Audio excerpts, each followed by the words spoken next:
Mr. Jones owned a cotton plantation and many slaves.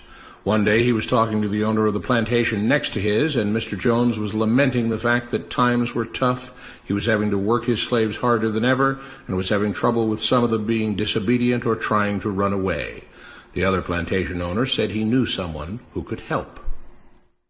Day 1. One day Mr. Jones called his slaves together so a man named Mr. Smith could talk to them. Before beginning, Mr. Smith whispered to Mr. Jones, "Whatever I say, do not contradict me or interfere, and I promise you your slave troubles will end."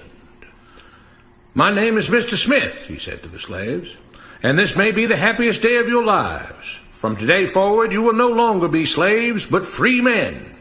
Mr. Jones was so shocked he started to step forward, but Mr. Smith gestured for him to remain silent. He did, only because the other plantation owner had spoken so highly of Mr. Smith's skills. "You are no longer the property of Mr. Jones," Mr. Smith continued. "You are free. No more would you be forced to labor for the benefit of Mr. Jones. Now you can work for yourselves."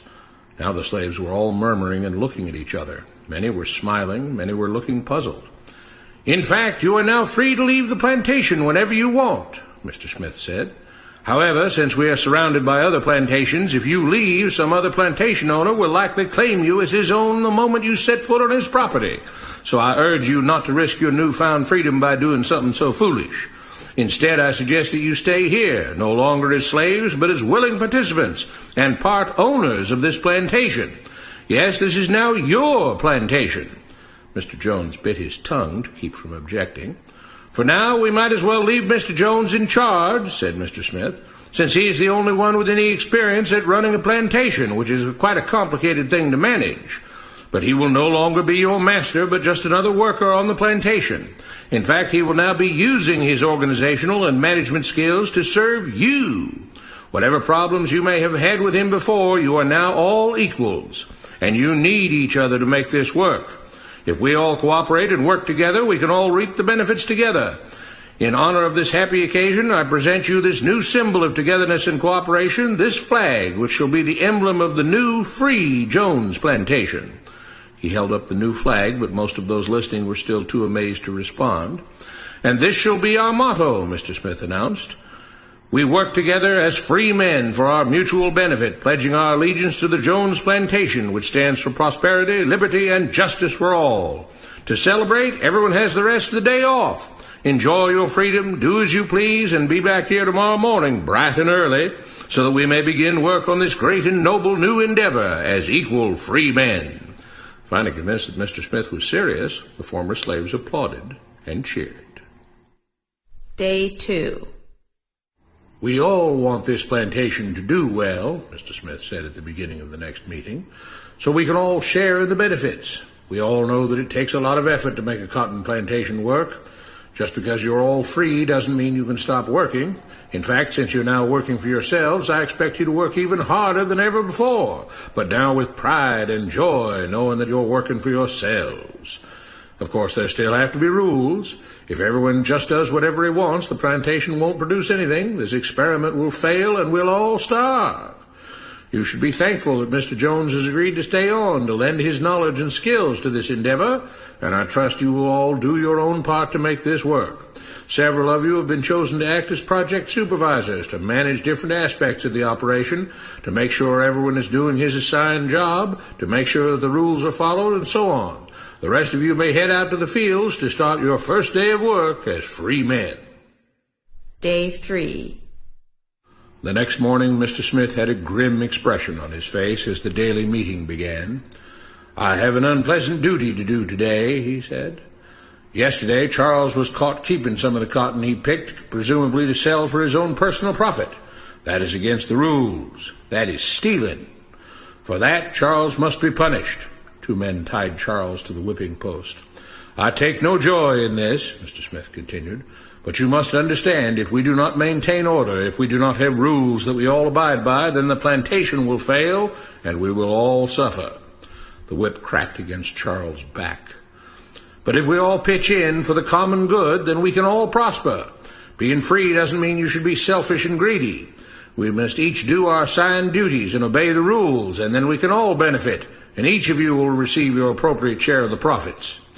A young man named Samuel stepped forward. "But if you and Mr. Jones decide the rules and whip us if we disobey, how is that any different from what we had before?" "How can you say that?" Mr. Smith asked. "I'm shocked. You were a slave before, and now you're free. Things still need to be managed and organized by those best qualified to do so. Do you know how to run a plantation, Samuel?" "Well, no," he answered. "But if we're free, why do we get no say in what the rules are and how things work?" "I'm surprised at your ingratitude," Mr. Smith answered. "None of you know how a plantation is run, so you're in no position to be making decisions about how things are done here. You don't seem to appreciate all the things that Mr. Jones provides for you, from protecting you from all the outside threats that you know nothing about, those who would come here, capture and enslave you if not for Mr. Jones' protection, to making sure that you all have food and housing, tools to work with, that you're cared for when sick and injured, and so on. There wouldn't be a plantation at all, no cotton to pick, no land to plant and harvest, if not for him. You should be grateful that he's made possible the level of comfort you now have. Your lives would be far worse if not for him. Nevertheless, as free and equal participants in this endeavor, from now on at each meeting, any worker may have 2 minutes to ask questions or voice suggestions or complaints." With that, the workers all seemed satisfied and headed out again to the fields to pick the cotton. Day 4. "I have a big announcement," Mr. Smith said as the daily meeting began. "Mr. Jones' cousin is here, and not just to visit and see how our project is coming along. It has been decided that from now on, you will be deciding who will manage the plantation. Of course, this job can't be done by just anyone, but every 3 months we will have a special meeting at which all the workers will vote on whether we think Mr. Jones should run the plantation or whether we think his cousin, Mr. Johnson, should run the plantation. That means that ultimately you are in charge, because you will be deciding which man you want running things on your behalf. If you don't like the way things are being managed, you now have the power to change it." Amazed and pleased, the workers headed out again to the fields to pick the cotton. Days passed, months passed, a year passed, and the plantation continued to operate as before. Sometimes Mr. Jones was in charge, sometimes Mr. Johnson was in charge, but the day-to-day routine stayed exactly the same. The workers worked hard, long hours every day, and still had little to show for it. Every day the meeting would begin with them all reciting the Jones plantation motto, "We work together as free men for our mutual benefit, pledging our allegiance to the Jones plantation, which stands for prosperity, liberty, and justice for all."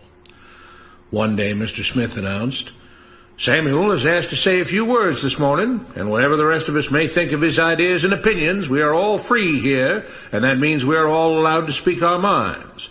So, Samuel, you have 2 minutes. Begin."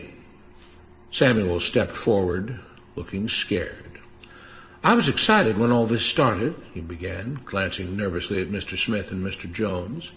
"But don't you all see what's happened here? Nothing's changed. We're all still slaves." There were grumbles of disagreement from the crowd. "They tell us what to do and whip us if we don't. They still make all the rules and punish us if we disobey. They let us make suggestions and complain about things, but they never really change anything." "Your time is up, Samuel," Mr. Smith announced calmly.